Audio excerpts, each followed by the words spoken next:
Hey guys, welcome to the Pulling Curls podcast. Today on episode 212, we are talking about the parenting mindset here. It's Mindset Month on the Pulling Curls podcast, so let's untangle it. Hi, I'm Hillary, a serial overcomplicator. I'm also a nurse, mom to three, and the curly head behind Pulling Curls and the Pregnancy Nurse. This podcast aims to help us stop overcomplicating things and remember how much easier it is to keep things simple. Let's smooth out those snarls with Pregnancy and Parenting Untangled, the Pulling Curls podcast.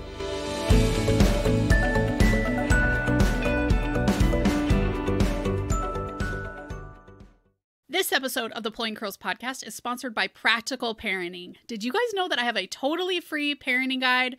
If anything, you're going to feel like Hillary is right in there with you, but it might just have some ideas to make life easier at your house. So go ahead and grab it in the show notes, or you can go to Pulling Curls. Under courses, you'll see my free course, Practical Parenting, right there. Okay, so let's jump into the parenting mindset and what is working for me right now, because I think this is going to be different for everybody, although number one, it's been the same for a lot of these, is to lower your expectations.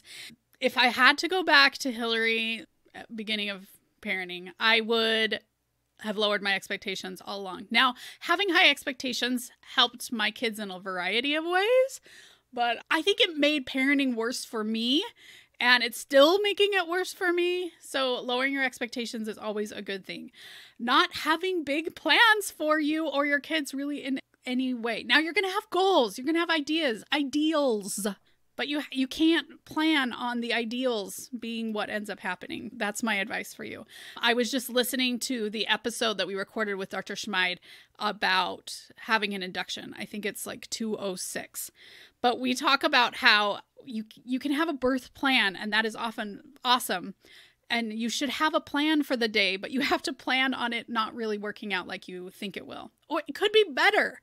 It could be worse. So having lower expectations is a key to parenting. And I'm telling you that it is still a key with my 23-year-old. It is a key. It is a key with newborns. It is a key with all peoples. Lower your expectations. If anyone knows how to do that, please find me over on Instagram and tell me what the heck I'm doing wrong, or don't. Those are two options for you.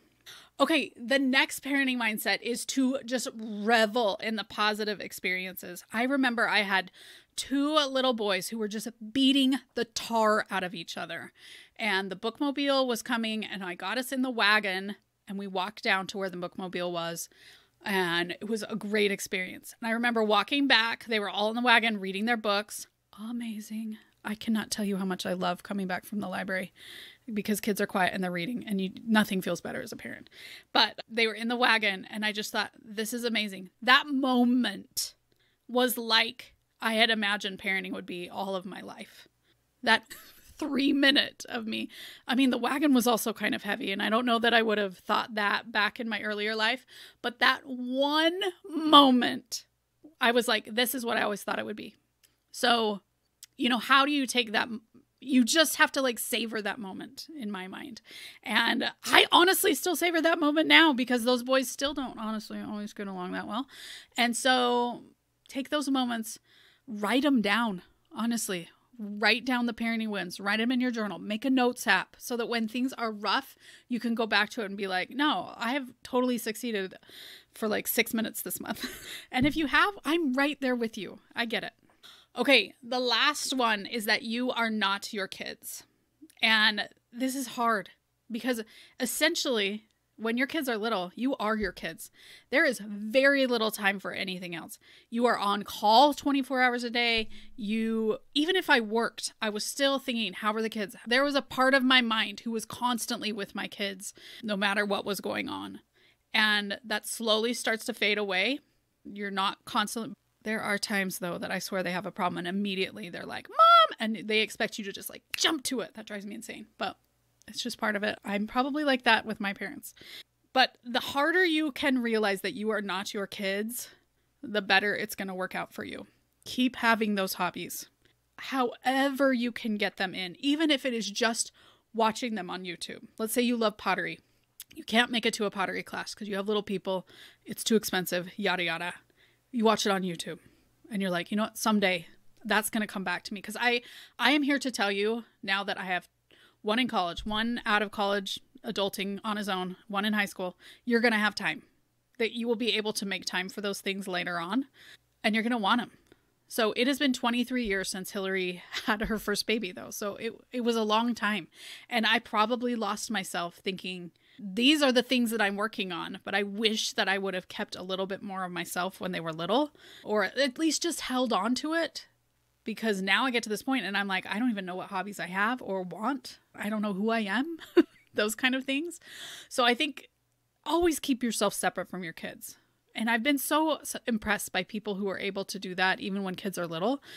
It helps a lot if you have parents who are willing to maybe help out with the kids every once in a while, and it helps obviously as they get older. So keep yourself separate from your kids, because I see all these parents as kids are moving out just feeling like they have died. The kid has died and the parent has died.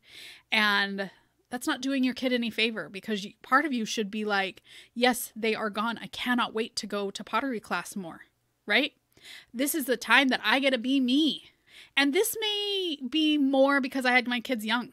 Maybe older parents don't have this as much because they're more solidified before they have kids. Tell me in the comments on Instagram. I'd be really interested to know. But either way, I see so many people, I suffer from infertility. Like that is their like, this is me. Or I have lots of young kids and I'm harried. That is you. And it's just not going to be you for a very long time. It seems like such a long time, but I'm here to tell you that it's not really that long. And then you're left with you, and you still want to like you, and you still want to have hobbies and things that you enjoy on your own. So those are my best tips for you on that. What do you guys recommend for parenting mindset for other parents? Come tell us on Instagram. You'll see a reel of this post on the Pulling Curls Instagram, and tell us over there. Mindset Month continues. We have Tina coming on to talk about the labor mindset. I love having Tina on. And then the week after that, we are talking about your organizing mindset, which you're going to find that a lot of these are very similar, but also different. So stay tuned for those. Thanks for joining us on the Pulling Curls podcast today. If you liked today's episode, please consider reviewing, sharing, subscribing. It really helps our podcast grow. Thank you.